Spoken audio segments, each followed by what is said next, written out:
예, 어, 거듭 말씀드렸지만 이건 조금 한 두 차례 더, 뭐 두 차례 정도는 아니지만 일반적인 학생이라면 학부 때 한번 들었었어야 되는 그런 내용에서 조금 빨리 나가겠습니다.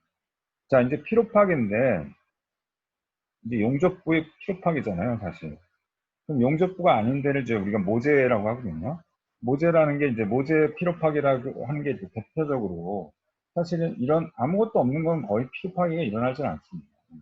이렇게 이제 홀이 있거나 노치가 있을 때, 그럴 때 이제 피로 파괴가 발생하긴 하는데요. 뭐 실제 구조물에서 이렇게 V 노치가 있는 건 없고요. 일부러 이렇게 만든 거고요. 그 다음 홀이 있긴 있죠. 홀이 있긴 있지만 그홀 주변도 마찬가지로 특히 이제 여객선이라는 것 같은 경우는 창문이 다 있잖아요. 근데 그 창문을 항상 보강을 해요. 그렇기 때문에 또 웬만하면 그렇게 크랙이 많이 생기지는 않습니다. 이제 좀 많이 생기는 건 LNG 캐리어에 데크 쪽에 보면 리퀴드 돔이라고 해서 거기 펌프 타워가 있잖아요. 그러니까 이제 그 LNG를 빼내기 위해서 펌프 타워가 있는데 거기에 이제 구멍이 크게 있습니다. 그래서 그런 데가 조금 문제가 됩니다. 하지만 여하튼 그 모재에서 이제 피로 파괴가 발생하는 건 극히 드물고요. 대부분 다 용접부입니다. 예. 뭐 걔는 용접으로 만들어지기 때문에 용접부 쪽에서 피로 파괴 발생하고 여기에 대해서 이제 많은 연구가 이루어져 있습니다. 자, 그래서 그 이 용접부 그 피로 수명에 미치는 가장 큰 인자 중에 아까 얘기 나왔던 게 뭐냐면 응력 집중이거든요. 응력 집중. 그럼 이제 응력 집중이 이제 몇 퍼센트 되느냐, 몇 배가 더 응력 집중이 되느냐. 그게 이제 중요한 인자인데 모재인 경우 이런 홀 주변도 응력 집중이 되죠, 그렇죠? 이런 홀 주변도 응력 집중이 되는데 이런 홀과 이런 그 용접부의 그 응력 집중 정도가 비슷하다 하더라도 용접부의 피로 수명이 훨씬 더 짧다. 그건 왜 그러냐? 그거는 지난번에도 얘기했지만 이렇게 용접을 하게 되면 그 주변에 아주 미세한 이제 결함 같은 것들이 많이 생기기 때문에 여기서부터 쉽게 이제 크랙이 발생한다라고 보시면 됩니다. 그 다음 용접을 하다 보면 이렇게 여기가 용접 비드가 이게 이제 너무 급격하거나 아니면 이제 언더커팅이라고 해서 어, 여기 이제 어떤 작은 홈 같은 게 있거나 이렇게 되면 그렇게 되면 피로가 더 잘 발생을 하게 됩니다. 근데 이제 이런 것들은 웬만하면 컨트롤이 되긴 되죠. 그 다음에 이제 균열처럼 미세한 노치, 여기서 균열이 시작이 되고요.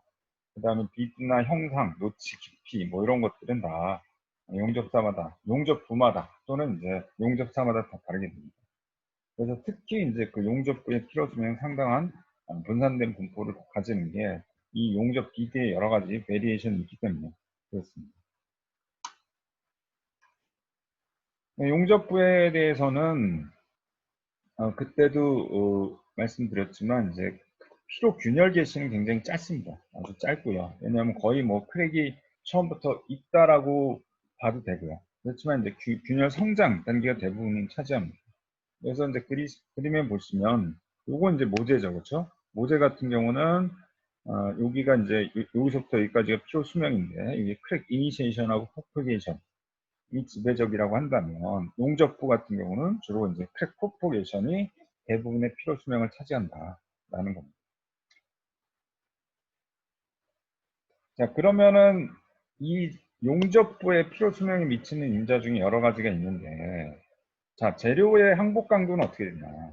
항복 강도가 커지면 피로 강도도 커지냐? 일단 이 그림에서 보면은 예, 이 그림에서 보면 지금 이건 두 개는 모재잖아요. 그렇죠? 모재고 이건 이제 요거는 용접부입니다. 그리고 이제 가로축이 Ultimate Tensile Strength죠. Ultimate Tensile Strength가 커진다라는 건 결국은 항복 운동, Yield Strength도 커진다라는 거죠. Ultimate Tensile Strength가 뭐예요? 이렇게 이제 스트레스 스트렝 커브를 구해보면 요 꼭대기 있잖아요. 가장 큰 거. 요게 이제 텐사일, Ultimate Tensile Strength. 뭐 근데 이제 지금 뭐 이거랑 거의 비슷하게 이 항복 응렬 커지면 이것도 물론 정비례하지는 않지만 이제 같이 커지게 됩니다. 그랬을 때 얼티밋 스트렝스가 커질 때 이게 뭐냐면 10의 7승에 대한 사이클, 10의 6승에 대한 사이클이라고 그랬죠. 여기가. 그러니까 이게 무슨 말이냐면은 여기서 보면 10의 6승, 10의 6승에 해당하는 그 스트레스 레인지, 요거를 나타내는 거예요. 그러니까 피로 수명이 좋다라는 건 이제 위쪽에 있는 거고, SM 정도가. 그 다음에 요 10의 6승의 값이 당연히 크면 위로 갈수록 커지겠죠. 그렇죠? 이렇게 보시면 됩니다. 10의 6승에 해당하는 스트레스 레인지 값이 이제 여기 이제 그려진 겁니다. 스트레스 레인지 4 10의 6승 사이클 이렇게 돼 있는데, 여기서 보면 이거는 이제 모제죠. 그렇죠? 모제 같은 경우는 얼티밋 스트렝스가 커지면 어떻게 된다? 요 10의 6승 해당하는 스트레스 레인지가 점점점 이게 커지죠. 그렇죠? 커지게 됩니다. 그런데 이제 용접부 같은 경우는 전혀 커지지가 않죠. 그렇죠? 거의 동일을 하게 됩니다. 그래서 용접부가 이제 사실은 피로 수명을 이제 용접부가 훨씬 더 피로 수명이 짧고, 여기서 항상 이제 피로가 문제가 되는데, 안타깝게도 이 항복 강도를 높여도 용접부에는 거의 피로 수명엔 차이가 없습니다. 예. 요게 이제 어떻게 보면 우리가 고장력강을 쓰면 두께를 얇게 할 수 있기 때문에 중량을 좀 줄일 수가 있잖아요. 근데 이 피로 강도는 차이가 없기 때문에 이게 이제 어떤 방해 요소가 되는 겁니다. 근데 그 이유는 뭐냐? 그 모재 같은 경우는 아까 균열 개시까지 시간이 지배적이라고 했죠. 근데 균열 개시는 또 뭐랑 관련이 있어요? 앞에 설명이 있지만 재료의 어떤 소성이랑 상관이 있습니다. 소성은 또 이제 항복능력과 관련이 있죠. 근데 이제 용접부 같은 경우는 이 균열 개시 기간은 짧고 성장 기간이죠. 성장 기간. 요거 같은 경우는 거의 요거 같은 경우 균열 개시 기간 재료의 항복 강도에 비례하지만 성장 속도 요거는 이제 거의 영향을 받지 않습니다. 그래서 그러다 보니까 그 용접부의 피로 강도는 재료의 항복 강도에 별로 상관이 없게 됩니다. 그래서 이게 이제 어떤 스토리가 있습니다. 이거 그래서 이거 이제 항상 피로할 때 피로 강도 얘기할 때 나오는 건데요. 이 고장력 강이라는 게 한 70년대, 80년도에 이제 개발이 됐어요. 이렇게 되면 뭐 예를 들어서 이제 우리가 고장력각 이러면 항복 응력이 235 메가파스칼인데 이게 이제 예를 들어 315로 이제 늘어납니다. 메가파스칼.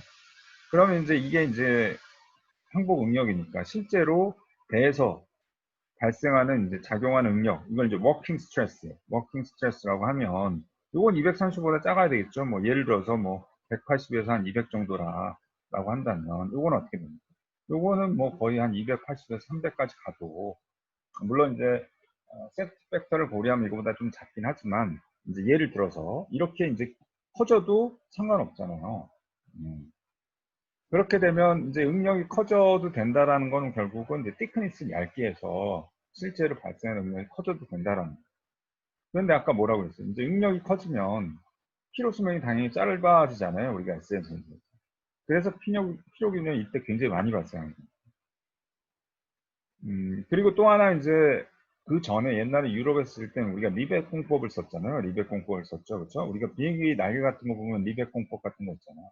요 리벳 공법이 물론 제작하는데 안 좋은 점이 있지만 또 좋은 점은 뭐냐면, 크랙이 여기서 생기다가 쭉 발전하다가 여기에 이제 닿잖아요. 그렇죠? 그럼 크랙이라는 건 항상 크랙 팁이 뾰족해야, 날카로워야지 크랙이 번지는데, 이렇게 둥근 원 안에 크랙이 이제 이렇게 발달을 합니다. 그 다음엔 여기는 어떻게 해요? 끝단이 이제 둥그스름하게 되죠. 즉, 이 리벳 폴이 크랙이 이렇게 점점 번지는 걸 좀 막아주는 그런 역할이에요. 근데 용접부는 그런 게 없죠. 그래서 이제 일본 쪽으로 넘으면서 그 용접 기법으로 바뀌긴 바뀌었는데, 거기에는 그렇게 크랙을 어레스트 해주는 그런 기능이 없습니다. 그러다 보니까 크랙이 많이 발생하고 이제 수리 비용이 높아지고, 그러다 보면 이제 고장력 강은 그대로 이제 제한하게 됩니다.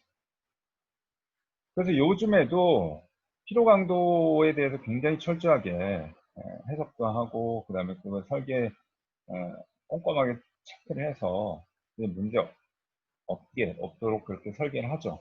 그럼에도 불구하고 이 고장력 강의 비율을 뭐 50%, 60% 항상 따져서 이걸 너무 높게 가지 않게 그 선주들이 요구를 합니다. 그 말은 뭐 그냥 심증적으로 배 전체 스트레스가 이제 전체적으로 너무 올라가 있지 않는 게 좋다. 라는 이제 어떤, 글쎄 뭐 이거 근거가 없는 건 아닌데 그래도 좀 막연하긴 하죠. 그렇죠? 근거가 있긴 있는데 좀 막연하긴 하지만 이제 그런 것들 때문에 이제 대정량에 조금 한계가 있습니다. 두 번째는 이제 용접 품질이겠죠. 당연히 그 용접을 하다 보면 이 용접 안에 공급 또는 슬래그, 뭐 결함, 뭐 이런 것들 때문에 피로 강도를 이제 떨어지게 합니다. 공급이라는 건 이제 안에 결함이 있는 거고, 슬래그라고 하는 거는 이제 그 일종의 재 같은 거 있죠. 불순물, 재 같은 게 이제 그 안에 끼게 되면 이제 그거로부터 이제 크랙이 발생을 하게 됩니다.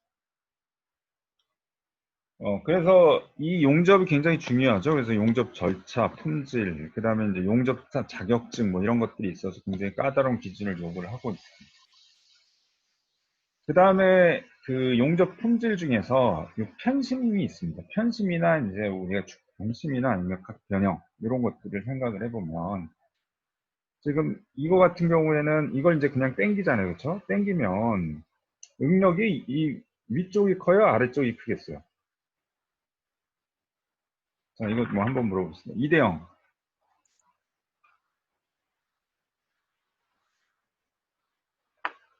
자, 음소거는 풀었습니다, 지금. 자, 이거를 그냥, 이렇게 굽어져 있는 걸 그냥 땡기게 되면 응력이 위가 크겠어요? 아래가 크겠어요?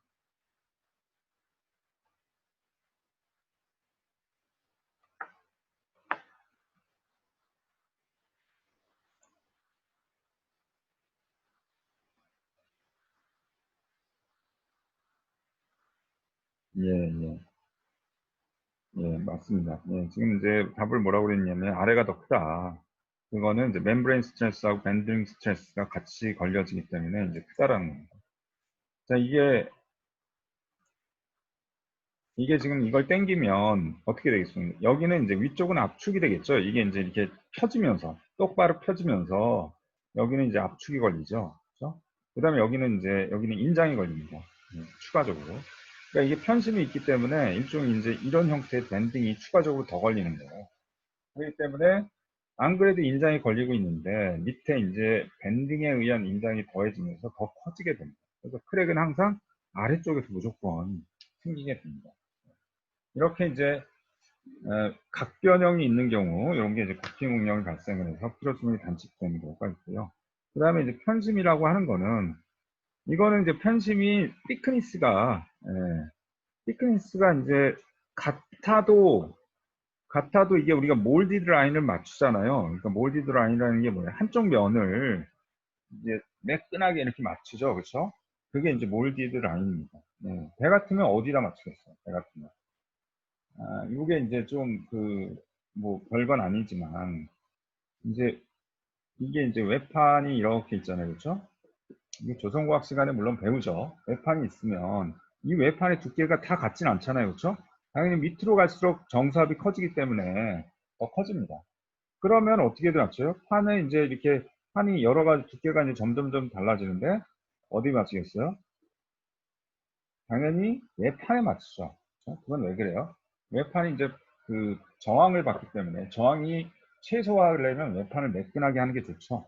뭐 굳이 안쪽을 맞춰야 될 이유가 없잖아요. 그렇죠? 그래서 이렇게 이 몰디 라인을 바깥쪽을 맞추게 됩니다.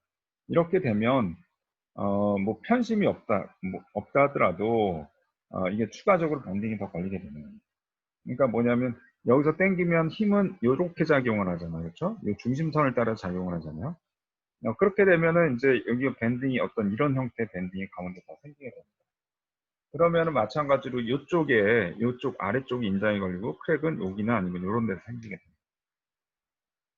또 하나, 그 LNG 캐리어 같은 경우는 어떻게 돼요? LNG 캐리어 같은 경우는 이제 LNG 캐리어 같은 거, 특히 멤브레인 타입 같은 경우는 요 이너홀에다가 멤브레인을 이렇게 붙이잖아요. 그렇죠? 그런 경우는 이 안쪽이, 또 안쪽 면에 여기다 이제, 우리가 뭐 마스틱도 우리가 붙이고, 마스틱도 여기다 붙이고, 그 다음에 여기다 이제 플라이우드, 퍼폼 이런 것들 막 붙이잖아요. 그렇죠? 그런 경우는 안쪽 면을 또 이제 몰디드 라인이라고 해서 안쪽 면을 또 매끈하게 맞추게 됩니다.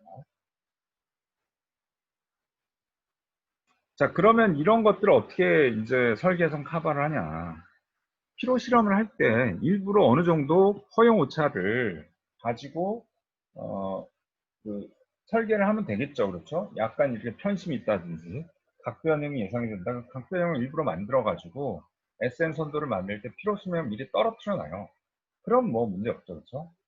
근데 이제 실제 설계 또는 제작을 하다 보면 그 허용 오차를 또 넘어가는 경우가 있겠죠. 그런 경우는 별도로 다루고 웬만하면 이제 그 허용 오차가 포함이 되면 그냥 제공되는 SN 선도를 써도 이제 사실은 무관한 거가 되는 거죠. 그 다음에 이제 잔류력이 있습니다. 요거는 뭐 이것도 이제 앞에서 잔류력이 어떻게 되는지 뭐 배웠었죠. 그래서 대부분 이렇게 가열된 용접봉 센터 부위가 이제 수축이 되면서 요 용접선을 따라서 길이 방향으로 인장이 걸린다라고 했었죠. 그렇죠? 여기는 인장이 걸리고 내적 평형을 위해서 여기는 이제 압축이 걸리고 그래서 AM 영역과 B1 플러스 B2가 같아진다라는 게 이제 그 얘기입니다. 요게 이제 그렇고 횡방향은 요거는 뭐 특별한 패턴은 없다라고 했죠. 중요한 게 이제 길이 방향에 용접선을 따라서 행복 응력에 가까운 그런 이제 용접이 응력이 잔류 응력이 존재한다라는 거죠. 자, 근데 이제 용접 잔류 응력이라고 하는 게 요걸로 인해서 이제 어떤 효과가 있느냐. 요게 이제 다시 뒤에서 배우겠지만 우리가 여기서 보시면은 이 어플라이드 스트레스가 지금 이렇게 됩니다. 0에서부터 플러스 뭐 적당한 어떤 값을 가지고 이렇게 이제 가해지게 됩니다.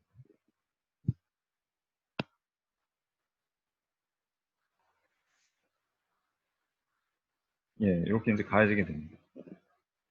가해지게 되면 여기 이제 잔류응력이 걸리게 되잖아요. 그렇죠? 잔류응력이 같이 더해져야 되죠. 그렇죠? 잔류응력이 거의 항복응력만큼 올라간다라고 했죠. 그랬을 때 이거가 이제 더해지면 그러면 이제 생각에는 더해지면 이렇게 돼야 되는 거 아니냐. 그렇죠? 시그마 y를 이렇게 돼야 되느냐 그런 거 아니냐라고 하는데 우리가 응력이라고 하는 거는 그 일들을 못 넘어가잖아요. 그렇죠? 그러니까 이제 그 일드 밑에서 이제 이렇게 형성이 됩니다. 이건 좀 뒤에서 이제 조금 더 설명이 드리고요. 자, 그 다음에 어플라이드 스트레스가 이제 압축 형태를 줍니다. 여기는 이제 마이너스니까 압축 형태. 근데 여기에 이제 1을 더하면 마찬가지로 여기가 이제 시그마 y만큼 시프트가 되니까 이거는 이제 제일 클 때도 어차피 1을 넘어가지 않으니까 그냥 여기다 그냥 시그마 ys를 더해서 평행 이동한 거나 이제 동일하게 됩니다. 그래서 이렇게 이제 또 마찬가지로 1드 밑에서 형성이 됩니다. 결국 이거나 이제 똑같아지죠.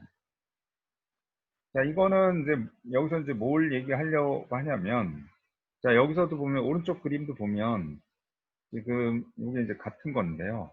여기가 지금 이니셜 레지듀얼 스트레스라고 해서 실선이 이렇게 있죠, 그렇죠? 여기가 이제 가운데 용접선이 있는 데입니다. 그 다음에 쭉 멀리 떨어지면 여기 압축이 걸린다는 거예요. 여기 이니셜 레지듀얼 스트레스가 있고, 그 다음에 이제 어플리케이션 오브 Smax라고 그랬죠. 그래서 Smax를 가하면 이니셜 여기 있는데 요걸 더 넘어가야 되는데 넘어가진 않고 그냥 여기 점선이 여기에 있잖아요. 그냥 일드 스트레스까지 가죠. 근데 이제 Smax를 떼면 밑으로 내려옵니다. 밑으로 내려와요. 그래서 밑으로 내려서 이렇게 이제 걸린다라는 거고 여기도 마찬가지입니다. 여기가 이니셜이고 이게 마이너스 Xmax를 구하면 원래 이제 이 밑에 있죠. 이 밑에 있는데 여기다 Smax를 더하니까 이 위로 올라가서 여기서 왔다 갔다 하게 됩니다.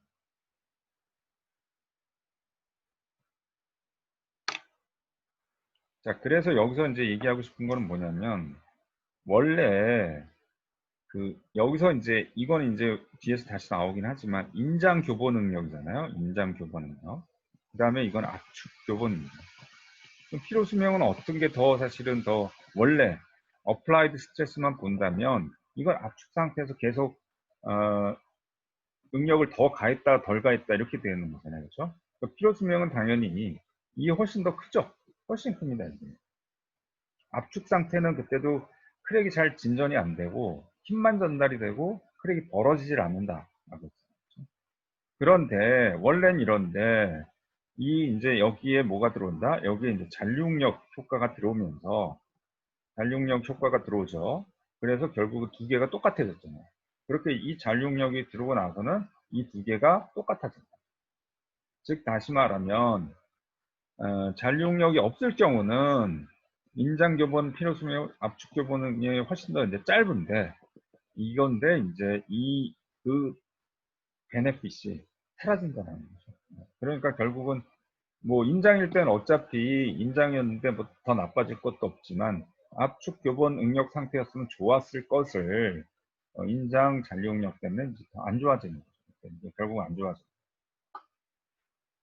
자, 그 다음에 이제 요 부분 있죠. 요 부분이 아니 왜 이 위로 올라갔다가 또 내려올 때 그만큼 내려오냐. 요걸 우리가 쉐이크다운 이펙트라고 하는데 그게 이제 요걸 조금 설명을 하고 있습니다. 그래서 원래 지금 A점이라는 데가 지금 초기 상태입니다. 예, 초기 상태인데 여기다가 어떤 Smax를 어플라이를 해요. 그러면 이제 사실은 이 항복 응력이라는 개념이 없으면 이 위로 올라가겠죠. 근데 올라가지 않고 여기 이제 B점으로 이제 그만큼 뭐 영구 변형이 생기는 겁니다. 영구 변형이 B로 간다라는 건 영구 변형이 생기는 거죠. 여기서 이제 릴리스를 합니다. 릴리스를 하면 이때는 이제 올라가지는 않았지만 내려오는 건 확실히 내려옵니다. 내려옵니다. 이렇게 이제 내려오게 되고요. 그 다음에 이제 여기다가 조금 더 큰 Smax와는 이제 더 큰 능력을 가요. 그러면은 여기서 이제 이쪽으로 가야 되는데 이제 또 여기는 못 넘어가니까 여기를 가는 게 아니라 여기서 이제 D점 영구 변형이 더 생기죠. 그렇죠? 그 다음에 이제 여기서 또 릴리스를 합니다. 릴리스를 하면 2까지 나옵니다. 이런 식으로 해서 결국은 잔류력이 어떻게 돼요? 원래 처음에 이제 S 시그마 Y까지가 있다가 잔류력이 이게 떨어졌죠. 그렇죠? 이렇게 떨어지는 거.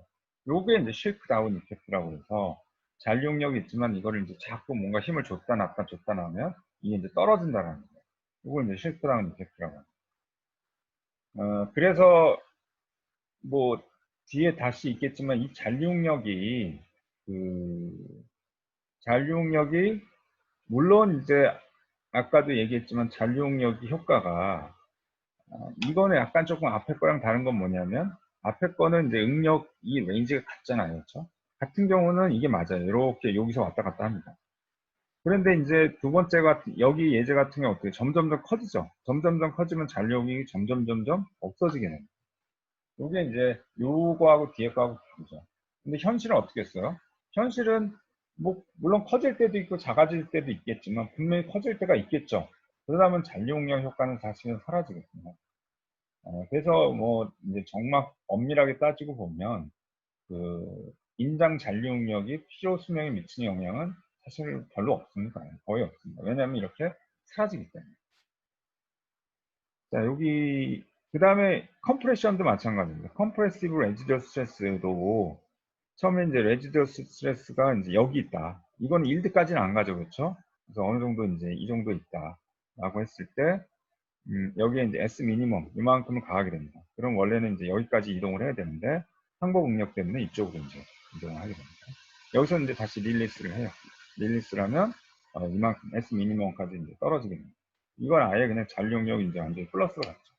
이런 식으로 해서 좀 큰 응력이 걸렸다 풀어졌다 하게 되면 잔류응력이 사실 원래 오리지널한 잔류응력이 많이 희석이 됩니다. 알겠죠?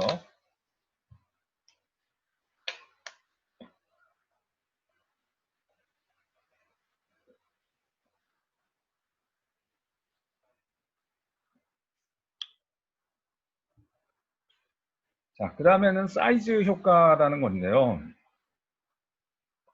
결국은 그 피로라고 하는 거는 결함이 한 군데만 있어도 피로가 발생을 하는 거잖아요.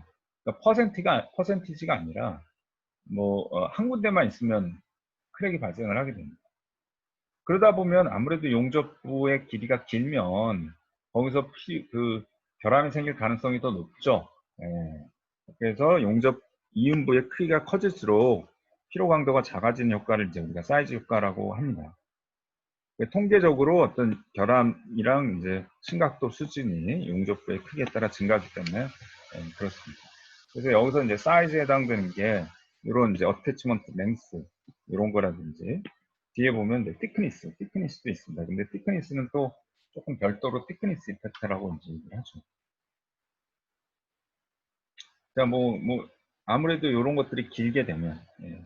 또, 사실은 이 어태치먼트가 크다라고 하는 거는 결국은 여기에서 그 응력 집중도 사실은 더 크게 됩니다. 그때도 말했지만, 이제 이거를 땡기게 되면, 요거는 땡겨지지만 이거는 이제 가만히 고정돼 있으려고 그러잖아요. 그죠? 위에 거는 고정돼 있으려고 하는데, 요 위에 게 이제 길면 길수록 그 고정돼 있으려는 그런 성질이 더 강하겠죠. 그러다 보면 그 중간에 있는 이런 포인트들은 더 응력 집중이 더 커지게 됩니다. 그래서 그렇게 이해할 수도 있고요. 그 다음에 두께 효과. 두께 효과는 이제 이거에 대한 이제 가설이 많이 있습니다. 이거 뭐 피로 같은 경우는 이론적으로라든지 어떤 실험적으로는 이제 두께 효과가 있다라는 건 알지만 그 원인을 실험적으로 밝혀내기 굉장히 어렵거든요. 그렇다고 이론적으로 어렵고. 그래서 여러 가지 이제 가설이 있는데 이제 가장 이제 유력한 거는 뭐냐면 어, 여기서 보면 요 선이 뭐냐면 응력에 대한 프로파일입니다. 그때 이제 요게 이제 노미널 스트레스죠. 여기 가장 작은 부분이 노미널 스트레스고 이 위쪽과 아래쪽에 지금 용접부가 있기 때문에 스트레스가 이제 점점점 이렇게 커지게 됩니다. 바깥쪽으로. 근데 이 형태는 이 맥시멈과 미니멈 다 똑같아요. 그럼 이제 이게 이제 여기 9배라고 하죠. 이거를 9배. 기울기죠. 이건 이제 굉장히 급할 수밖에 없고 이거는 이제 좀 완만할 수밖에 없습니다. 그러다 보면 응력이 조금 높은 구간. 그러니까 다시 말하면 이 이제 표면에서 이제 똑같이 AI만큼 들어갔을 때 그 응력이 이거는 시그마 1인 반면에 이건 시그마 2 더 크다. 다시 말하면 이건 이제 이 경사가 좀 완만하기 때문에 응력이 좀 더 큰 구간이 더 많다. 이렇게 보시면 됩니다. 일단 보면 응력이 큰 구간이 더 많다라는 건 이제 넓다라는 건 거기에서 어떤 결함이 조금만 있어도 우리가 크랙이 크게 번질 수 있다라고 보시면 됩니다.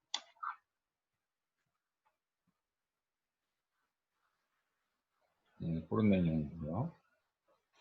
그래서 요 두께 효과를 좀 보면 요게 이제 여기서 이 티큰 지금 요거는 지금 요 티크니스를 나타냅니다. 이 티크니스를 나타내니까 요 판의 두께 효과요. 25, 38, 50, 75, 100. 이게 두꺼우면 두꺼울수록 어떻게 돼요? 좌측으로 내려가죠. 피로 수명이 짧아지는 걸 볼 수. 그 다음에 요건 이제 L에 따라서 L이 지금 50, 150, 305 이렇게 되죠. 그렇죠? 그래서 L이 길어지면 또 마찬가지로 피로 수명이 짧아지는 거를 여러분 확인할 수 있어요.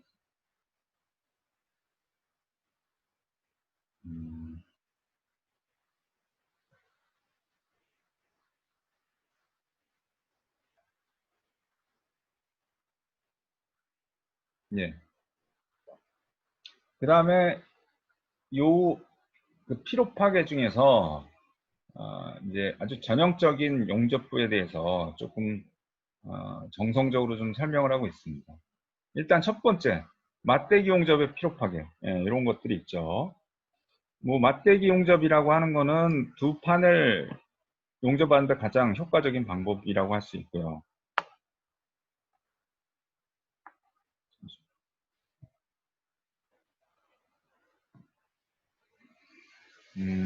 실제로 이제 여기 용접을 하게 되면 이 용접부가 제일 약할 것 같은데 그렇지 않습니다. 이거를 이제 당겨 보면 실제로 인장 테스트 해보면 이 용접봉이 그 인장 강도가 더 좋은 걸 써요. 네, 그렇기 때문에 여기가 파단이 되지 않고요. 뭐 이런 데라든지 이런 모재에서 파단이 발생하거든요.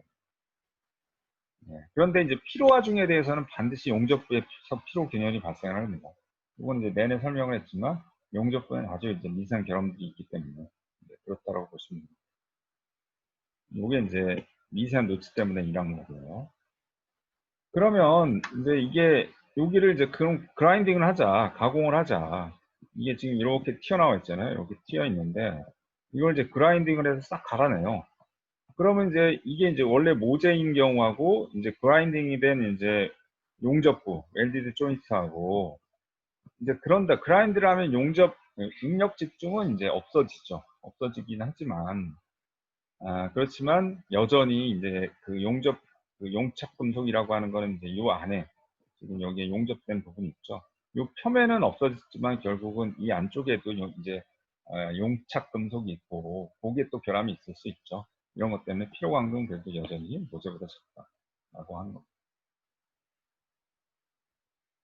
네, 뭐 맞대기 용접이 있는데 이것도 그 수동 용접이 있고 자동 용접이 있거든요. 그러다 보면 요 프로파일이 조금 이제 좀 매끈하냐 아니냐에 따라서 이제 차이가 있을 수 있다. 이런 얘기고요.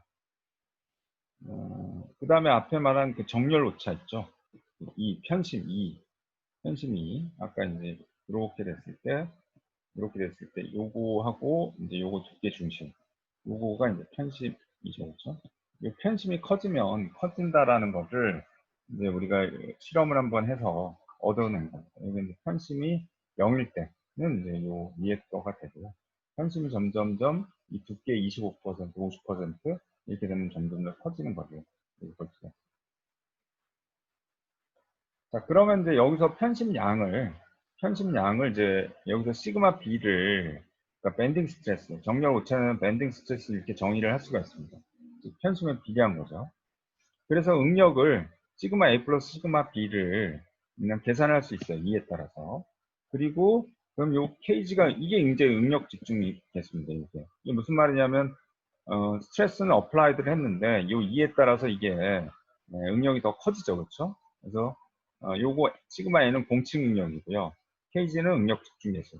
그래서 시그마 A에다 KG를 곱하면 이제 우리가 그 이제 로컬 스트레스라고 해야 되나? 여기 이제 노미널 스트레스가 있고 이제 로컬 스트레스 정리를 합니다. 예, 그렇게 되면 여기 이제 그림처럼 요 로컬 스트레스로 하면 예를 들어서 이거 같은 경우는 뭐 1.0 같은 경우는 이게 스트레스가 훨씬 커지죠. 노미널 스트레스가 훨씬 더 커지죠. 이 위쪽으로 이제 옮겨가게 되는 거죠. 그죠? 마찬가지로 0.75인 경우도 좀 옮겨가게 됩니다. 0.5도 옮겨가게 됩니다. 다 옮겨가게 됩니다. 그래서 한 군데로 이렇게 모이게 됩니다. 그래서 대략적으로 이렇게 다 모인다. 그래서 일관되게 된다라고 하는 겁니다. 요게 이제 어떻게 보면 뒤에 보면 하스파 스트레스 어프로치의 어떤 하나 예제가 된다라고 보시면 됩니다.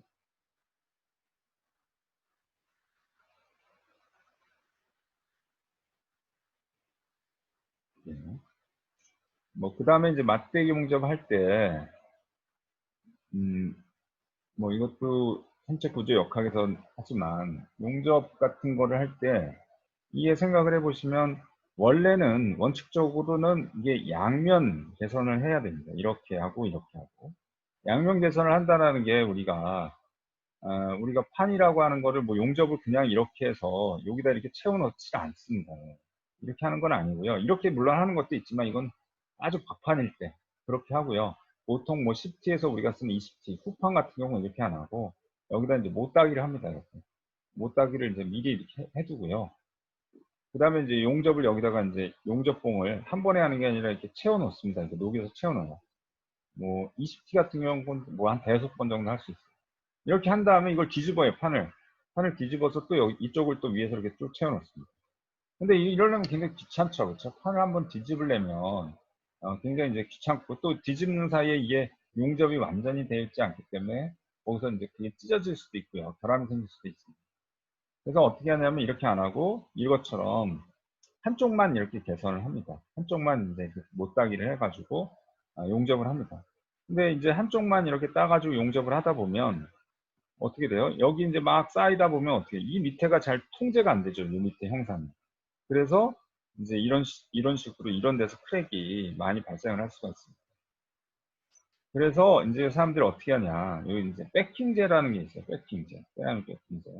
그래서 미리 이제 여기에 이게 아주 이쁘게 모양을 만들어 놓고 받침대를 만들어 놓는 거죠. 그래서 여기다가 이제 용접봉을 녹여서 채울 때 이 밑에 형상이 이쁘게 형상이 되게끔 지금 본을 떠가지고 이제 만들어 놓는 거예요. 그다음 용접이 다 끝나면 이건 세라믹 백인데 이제 뜯어냅니다. 특히 이제 이런 것들이 꼭 필요한 데가 이제 파이프 용접 같은 경우죠. 파이프는 뭐 안에서 할 수가 없잖아요. 파이프 이제 그 내경이 그렇게 크지 않아서 사람이 들어갈 수 없는 데는 바깥에밖에 할 수 없잖아요. 그런 이제 이렇게 백킹제를 꼭 쓰게 됩니다. 이거 백킹제도 이제 이렇게, 아까 세라믹 백킹제도 있고요. 아예 그냥 그걸 떼기 어렵거나 그런 경우는 이렇게 스틸로 미리 용접을 해 놓습니다. 지금 이게 이제 스틸이죠. 이렇게 아까 형상을 이렇게 만들어 놓은 다음에 이거를 여기 한쪽에다가 이제 이렇게 붙여요.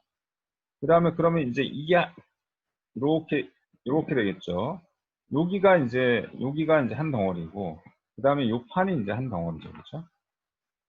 여기는 할 수가 없죠. 여기는 이쪽은 할래 할 수 없죠. 이게 이제 이쪽으로 이렇게 오면 요거는 판 밑에 있기 때문에 요런 데는 할 수 없죠. 그러니까 이거는 이제 붙이기 전에 이쪽만 한쪽만 해놓고 그다음 붙인 다음에는 이제 여기를 하는 겁니다.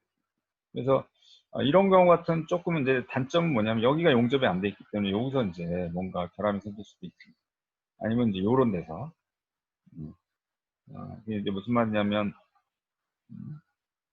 지금 원래 이게 지금 요거를 단면을 실제로 결함이 있는 걸 보면 이렇게 돼서 그다음에 여기 비드가 이렇게 있고 이렇게 있고 이렇게 있고 그 다음에 이제 용접은 여기는 되어 있죠.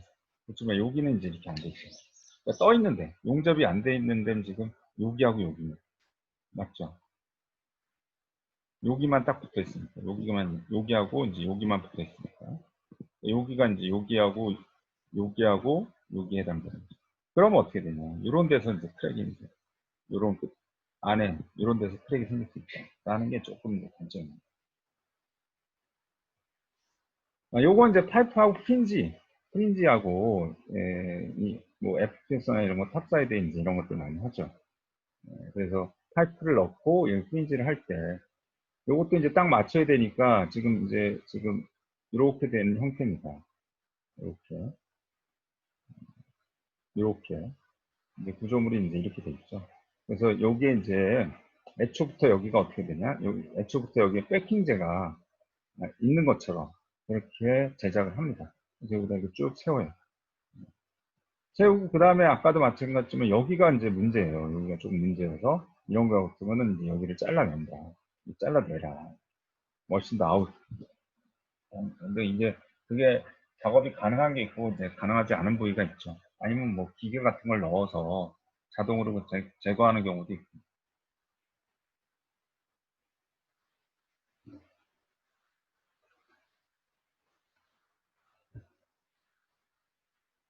자, 여기까지 혹시 뭐 질문이나 뭐 의견. 그럼 한번 그 실습을 한번 해볼래요? 아니면 뭐 그냥 뭐 다른 아까 말한 이제 이론 중심이었던 숙제를 좀 내줄까요? 의견을 주세요. 채팅창. 실습을 하면 조금 시행착오를 겪기 때문에 좀 어려운 점은 있습니다. 우리도 귀찮죠. 이것다 설치하게끔 하려면.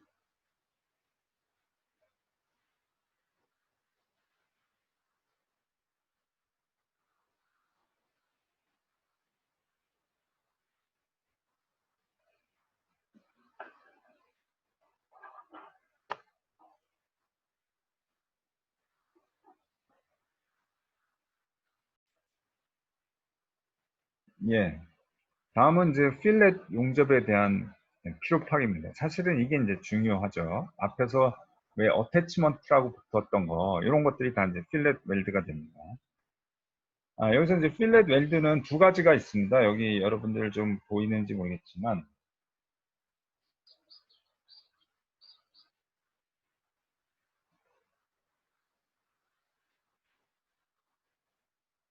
예, 보이는지 모르겠지만, 공유가 아직 안 됐네요.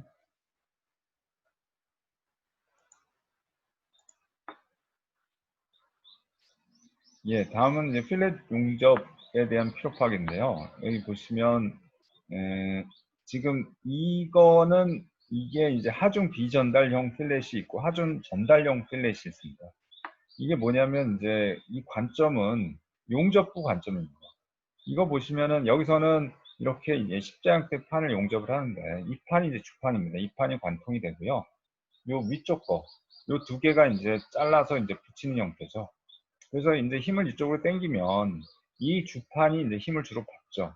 그리고 이 용접부는 별로 힘을 받지 않습니다. 이게 이제 하중 비전달형 그러니까 용접부가 하중을 전달하는 역할을 하지 않는다. 라는 그런 뜻의 이제 필렛 용접이 되고요.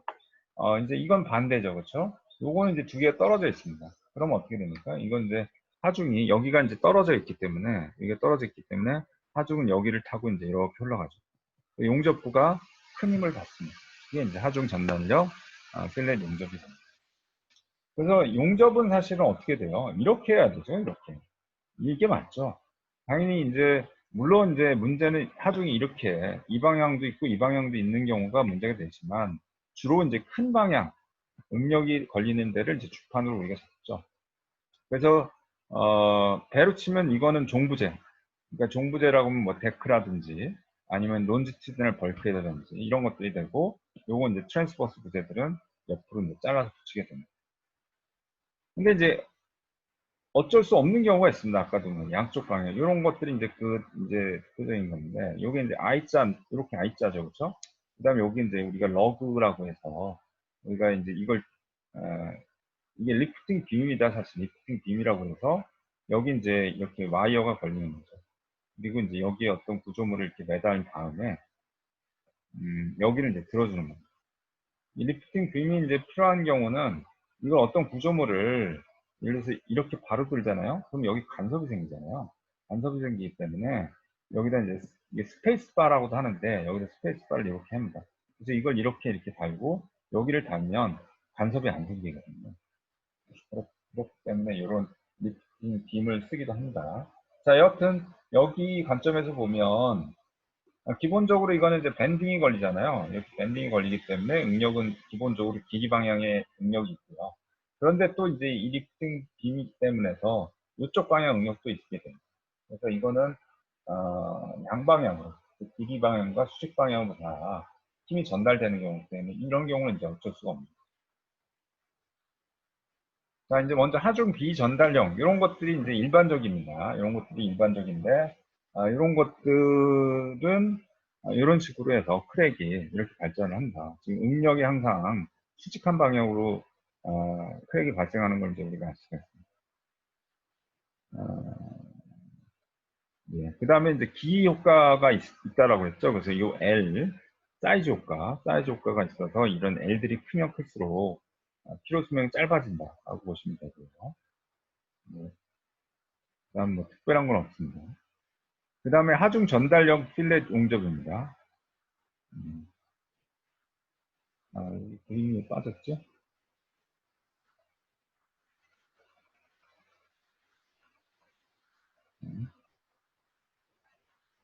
요건 이거 좀 요 페이지는 좀 잘못된 것 같습니다. 이 페이지는 뺄게요. 나중에. 여기 이제 하중 전달형 필렛 웰딩인데요. 아까 말했지만 여기서 보시면 요 그림 보시면 이해가 가죠, 그렇죠? 여기가 지금 떨어져 있기 때문에 하중이 이제 요 용접부를 타고 지나가게 됩니다. 그럼 크랙이 여기가 지금 요 용접이 안 됐기 때문에 요 끝단에서 이제 이렇게 크랙이 발생할 수 있습니다. 이게 이제 루트 크랙이라고 하죠. 여기도 마찬가지죠. 이런 루트 크랙이 이제 무섭습니다. 예. 그 용접 이 루트 크랙이 무서운 거는 뭐냐면 이런 거 같은 경우 이건 토우 크랙이라고 하죠. 용접의 토우 크랙이라는데 이거는 크랙이 이제 생기면 이제 발견을 할 수가 있잖아요. 쉽게 그죠. 이건 근데 안쪽에서 커지기 때문에 이게 완전히 관통이 돼서 여기를 이 용접부를 끊어 먹어야 그때 이제 발견이 돼요. 이게 이제 발견이 안 됩니다. 물론 이제 이런 걸 가지고 우리가 그 비파괴 검사라고 해서 우리가 엑스레이 같은 거 있죠. 그런 장치를 이제 만들어서 한국 검사관들이 이런 것들을 찾을 수는 있습니다. 근데 이게 아무리 엑스레이 쓰더라도 이 크랙이 있는지 없는지 구분하기 굉장히 어렵대요.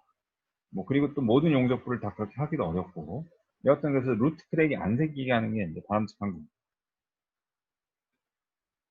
그래서 이제 이거를 십자이용, 크루치폼 조인트라는 얘기를 많이 씁니다. 그래서 이제 용접 루트 크랙과 이제 용접 토 크랙이 이제 발생할 수 있는데, 요거는, 이 각장이 큰 경우, 예, 각장이 큰 경우, 여기가 각장이 이제 요 길이죠, 여기가. 용접 각장이 크게 되면, 그러면 이제 루트 크랙이 안 생기는데, 왜냐면 여기가 크면 어떻게 돼요? 여기를 이제, 아까 응력이 이렇게 관통을 할 때, 여기는 어떻게 되면 요거에 대한 노미널 스트레스 가지고 따지거든요. 그러니까 용접부 요게 용접 각장이 크면 여기 스트레스가 좀 작잖아요. 크랙이 루트 크랙이 잘 안 생깁니다. 대신 어때요? 대신 이 용접 비드가 크면 여기에 이제 응력 집중이 커지겠죠. 응력 집중이 커지게 됩니다.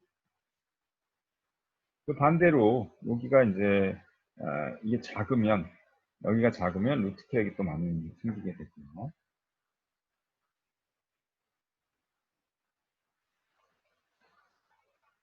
그래서 그러면 이거를 좀 개선하려면 어떻게 하냐. 제일 좋은 거는 이겁니다. 이거.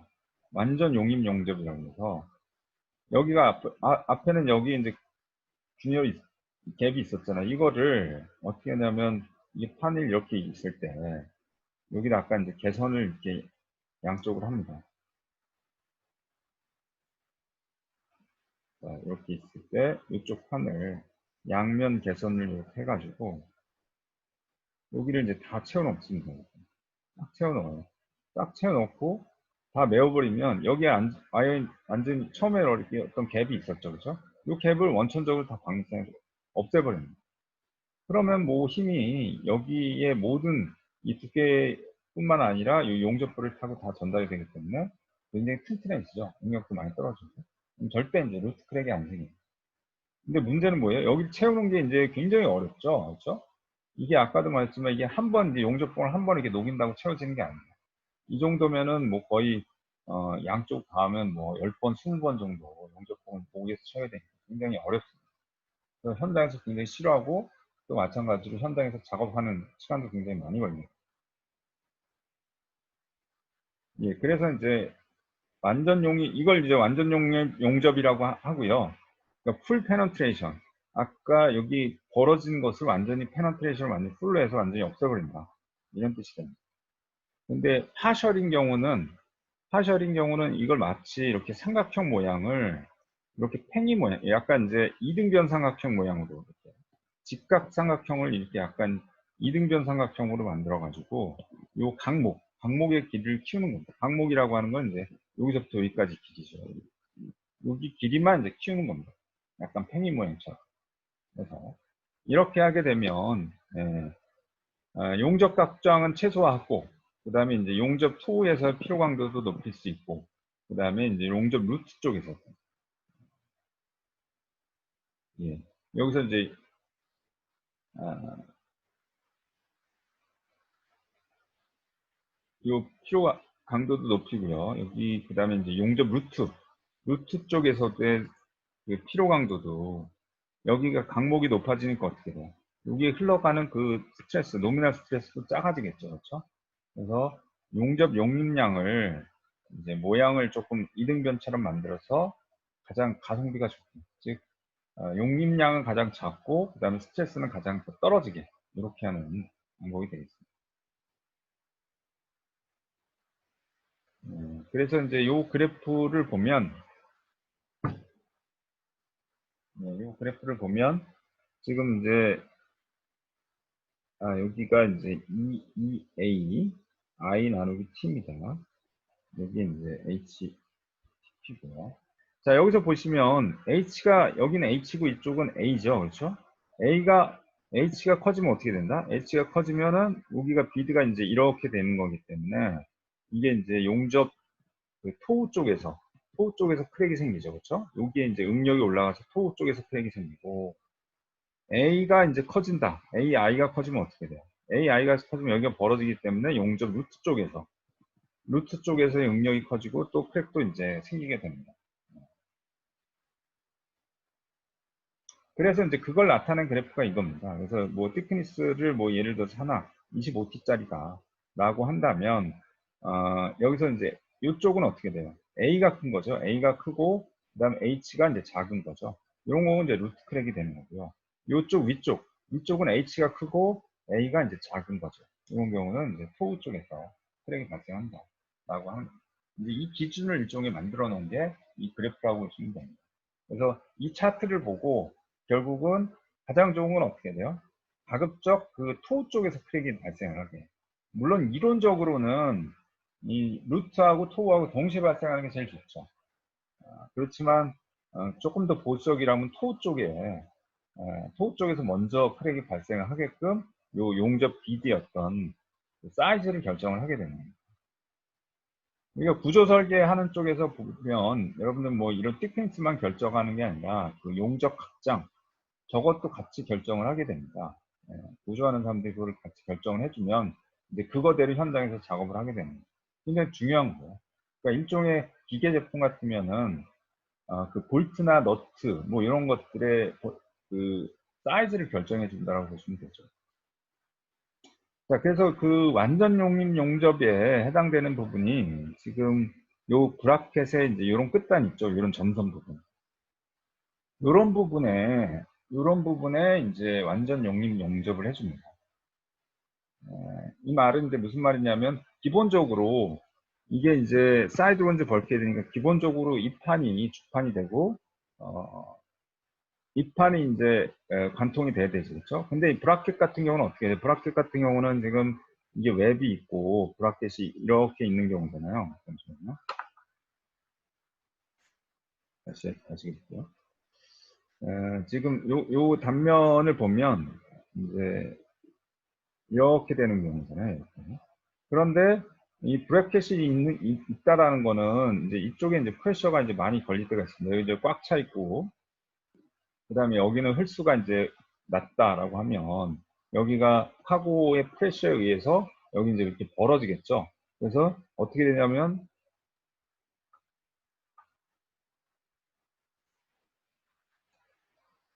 이 구조가 이제 이렇게 벌어지게 되는 거예요. 이렇게 이제 벌어지게 되는 거예요. 그럼 브라켓도 따라서 이렇게 늘어나겠죠. 그렇죠? 그러니까 이 브라켓 관점에서 보면 이쪽 방향으로 양 옆으로도 꽤 큰 하중이 걸리게 됩니다. 그렇기 때문에 기본적으로 아까도 그랬죠. 호깅 세깅이 반복이 되면서 길이 방향도 이제 큰 응력이 걸리고 이쪽 방향으로도 큰 응력이 걸리기 때문에 결국 두 마리 토끼를 다 잡으려면 완전 용인용이죠. 특히 이 끝단이 벌어지려는 그런 힘이 크기 때문에 이 끝단에 대해서 이제 완전 용인용적을 해줍니다. 그래서 여러분들 나중에 조연서 가서 보면 볼 기회가 있으면 여러 브라켓 보면 여기 특별한 기호들이 있어요. 이렇게 X자 보통 삼성 같은 경우 X자를 쓰는데 이제 거기에 이제 풀 페네트레이션 웰드라고 따로 써져 있습니다.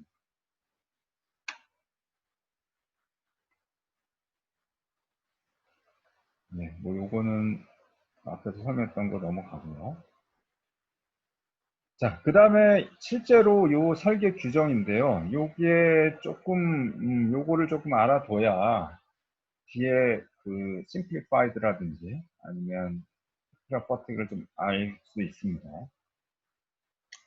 자, SN 선도 이제 설계 규정이어서 어쩔 수 없이 이제 선급 규정을 가져오게 됩니다. 선급 규정을 가져오게 되는데 그 중에서 이제 DMV 선급 규정을 가져와서 설명을 하게 됩니다. 뭐 DMV 선급이 가장 이제 합리적이고 뭐라고 그러나 교과서처럼 그 규정이 쓰여 있어요. 그래서 원래 규정집이 또 따로 있고 그거에 대해서 일종의 그걸 설명집 같은 게 있습니다. 그게 이제 recommended practice라고 하는데 그걸 가지고 신입사원들 많이 공부합니다. 또한 이제 DMV 얘기를 들어보면 그것으로 NTNU에서도 조선과에서 많이 교재를 쓴다라고 이제 하고 있습니다. 여기 뭐 교재를 쓰는 정도는 아니지만 거기서 주요한 내용을 좀 발췌를 해서 이 이론들을 좀 설명을 하고 있죠. 자, 피로 평가는 우리가 이제 그 하중이 한 가지다 라고 하면 SN 선도로부터 그 수명을 쉽게 계산할 수가 있습니다. SN 선도 우리 그게 놨잖아요. 그렇죠? 이게 하중이 한 가지다 이거죠. 한 가지만 주구장창 오면 이거의 이제 어떤 수명을 우리가 쉽게 구할 수가 있습니다. 그렇죠?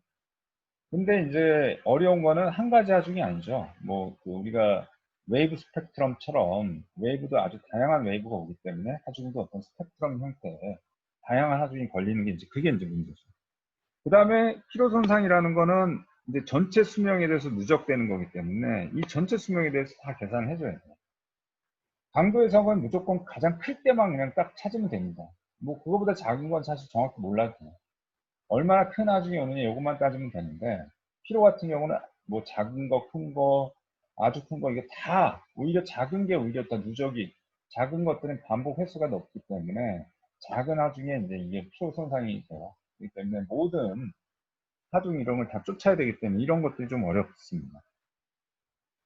그리고 용접 비용이 너무 많아요. 그래서 이거 중에서 어디를 택해야 될지 이것도 어렵고요. 그 다음에 보통은 유한 요소를 하기 때문에 굉장히 또 상세한 메쉬 작업을 해야 됩니다. 그렇기 때문에 또 어려운 점들이 있고. 그래서 피로가 주로 취약한 부분은 종부제라고 보시면 됩니다. 종부제. 왜냐하면 그 배에서 가장 큰 가장 이제 반복이 많이 되는 하중은 호깅세깅이잖아요. 호깅세깅. 호깅세깅이기 때문에 종부제가 그 호깅세깅을 다 받겠죠. 그래서 종부제에서 피로가 발생을 하는데 피로 파괴가. 근데 종부제 중에서 쭉 가다가 응력주 중에 생기는 그런데 이제 피로 파괴가 발생을 합니다. 지금 여기를 이제 설명을 한 건데요. 스티프너가 쭉 지나가다가 이게 이제 웹 섹션이죠. 웹 섹션하고 만나요. 웹 섹션하고 만나는데 그냥 그냥 맨판에 그냥 이게 관통이 되면 사실은 이 연결 부위가 굉장히 취약하겠죠. 연결 부위가 뭐 다 찢어지고 구겨지고 난리가 나겠죠. 그래서 여기를 보강을 해줍니다. 보강을 해주는 게 이제 이런 형태의 스티프너를 이렇게 붙여요. 스티프너를. 요거 이제 서포트 스티프너라고도 하고, 그 다음에 탑 스티프너라고도 합니다. 그래서 지금 여기가 스티프너하고 관통이 되고 그 웹 섹션 앞에다 이렇게 스티프너를 붙이게 됩니다. 그러면 이제 요 스티프너, 그 붙였음에도 불구하고 여기서 이제 크랙이 발생합니다.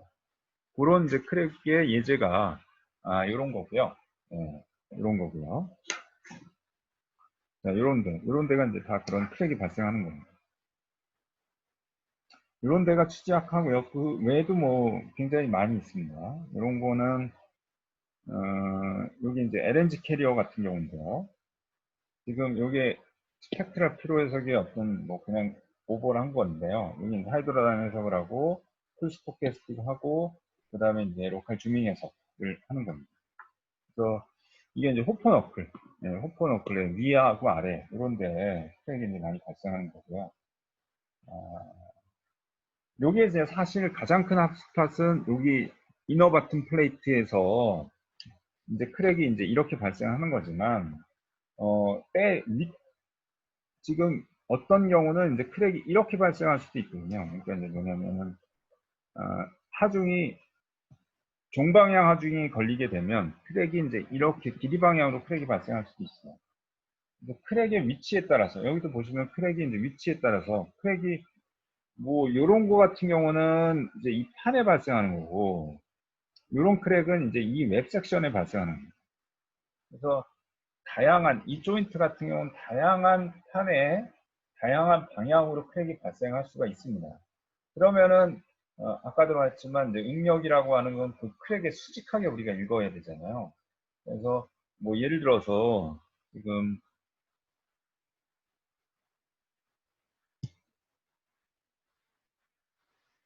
예를 들어서 이제 이런 크랙이다, 이런 크랙이다라고 하면은 이거는 요 웹 섹션, 웹 플레이트에 이 방향의 어떤 스트레스를 읽어서 핫스팟 스트레스를 읽어야 되고요. 그 다음에 이제 요런 여기 스트레스, 그건 이제 이 판에 일어나는 건 이제 이 판, 이너 바텀의 어떤 스트레스를 읽어봐야 됩니다. 크랙이 어디에 날지에 따라서 어느 플레이트의 어느 방향의 스트레스를 이제 이 판의 시그마 X를 읽어야 될 테고 이거는 시그마 Y를 읽어야 될 테고 위치에 따라서 이제 달라질 수는 있어요. 뭐 그렇긴 하지만 이제 경험적으로 가장 큰 크랙이 많이 발생하는 건 이 방향으로 그거는 이너 바텀에 이렇게 이제 크랙이 발생하는 거고요. 이 이너 바텀에 시그마 Y 방향의 스트레스에 의해서 크랙이 많이 발생을 하게 됩니다. 자, 요거는 그 FPSO 같은 경우요. FPSO는 이 데크 위에 굉장히 뭐 파이프라든지 장비라든지 서포트들이 많이 있죠. 그렇죠? 그리고 데크는 항상 이 호깅 세깅에서 스트레스가 굉장히 크죠. 그렇죠? 가장 바깥쪽입니다. 네. 가장 바깥쪽이 큰데 이제 이런 이제 응력 이런 돌출 부위 때문에 이제 응력 특징이 이제 많이 발생을 하게 됩니다. 자, 오늘은 여기까지밖에 못했네요. 지금 여기가 한 60 몇 개 정도 되나? 네, 다 끝내려고 했는데 조금 부족했네요. 다음 시간에 마저 이어서 하도록 하겠습니다. 자, 그 다음에 뭐 다른 질문 궁금한 거는